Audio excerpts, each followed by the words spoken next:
16 maj. Dashuria më e lirë. Ja, Zotit Perëndis tënd i përkasin qiejt e qiejve, toka dhe gjithçka ajo përmban.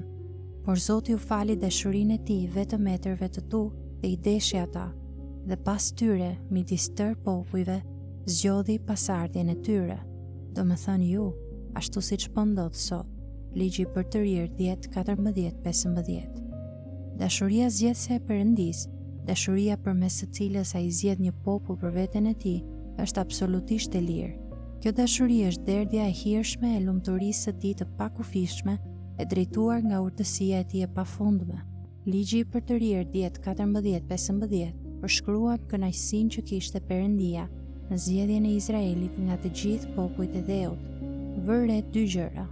Së pari, vëre kontrastin mes vargjeve 14 dhe 15.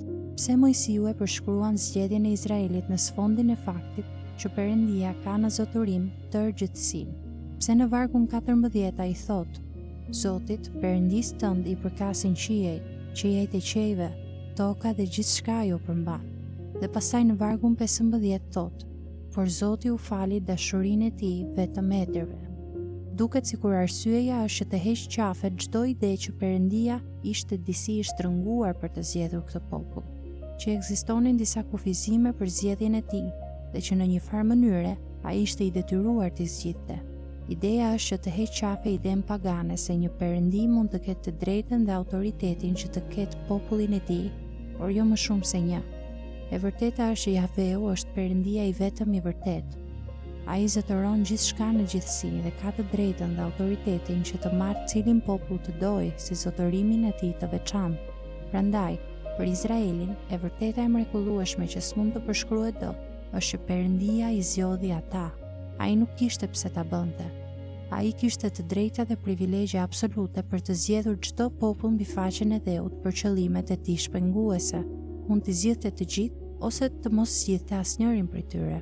Prandaj, kur ai e quan veten Perëndia i tyre, nuk po thotë që është një lloj si perënditë e Egjiptit ose si perënditë e Kanaanit. Ai ka në zotërim këta perëndi dhe popujt e tyre.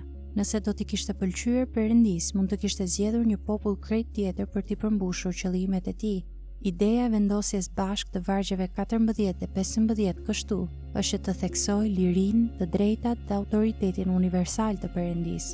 Gjëja e dytë që duhet vënë re në vargun 15 është mënyra se si Perëndia ushtron lirinë e tij sovrane për t'i dashur etërit e tyre. Zoti u fali dashurinë e tij vetëm etërve të tu dhe i deshi ata. Ai zgjodhi lirshëm që të kënaqej duke i dashur etërit. Dashuria e Perëndis për etrit e Izraelit ishte e lirë dhe e mëshirshme.